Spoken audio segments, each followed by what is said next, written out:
नमस्कार। पुण्यश्लोक भाई शो में हम देख रहे हैं कि देवी अहिल्या और युवराज खंडेराव के अंदर बेहद प्रेम है। दोनों एक दूसरे का बहुत सम्मान करते हैं, प्यार भी करते हैं। मगर जब बात आती है युवराज और रानी की तो दोनों की भावनाएं अलग हो जाते हैं, दोनों के विचार जो हैं अलग हो जाते हैं।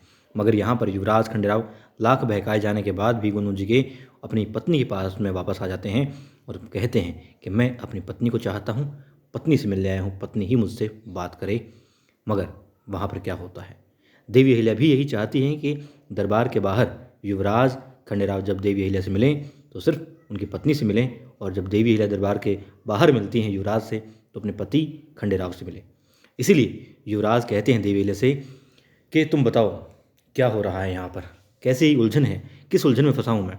देवी अहिल्या भी कहती है कि आप ही बताइए, मैं भी उलझन में फंसी हुई हूँ, कैसे निकलूँ इस उलझन से।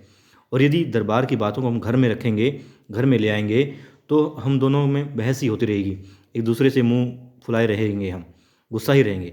क्या आप ऐसा चाहते हैं? युवराज कहते हैं कि मैं ऐसा कतई नहीं चाहता, कभी नहीं चाहा मैंने, मगर ऐसा हो रहा है।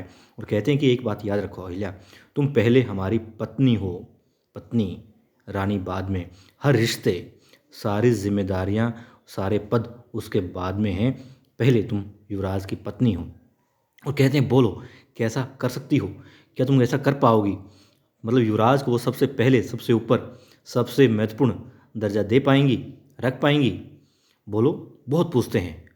और फिर देवी अहिल्या चाहती है, क्योंकि उन्होंने कहा भी था तुको जी से कि अब मतलब कि एक पदाधिकारी की बातें बहुत हो चुकी, मगर अब देवी अहिल्या मिलना चाहती है अपने पति से एक पत्नी के नाते। ठीक है, वही बात उनके मन में आ रही है थी, मगर फिर भी तुरंत दूसरी बात मन में आ जाती है कि तुम अहिल्या कभी हार नहीं मानोगी और युवराज खंडेराव को तराशना है। उस तराशने के लिए तुम्हें भी कठोर होना होगा, और मतलब जो हालात हो रहे हैं या फिर जिस भी तरीके से तराशा जाए, युवराज को तराशना ही पड़ेगा। और अहिल्या तुम्हें कभी हार नहीं माननी है।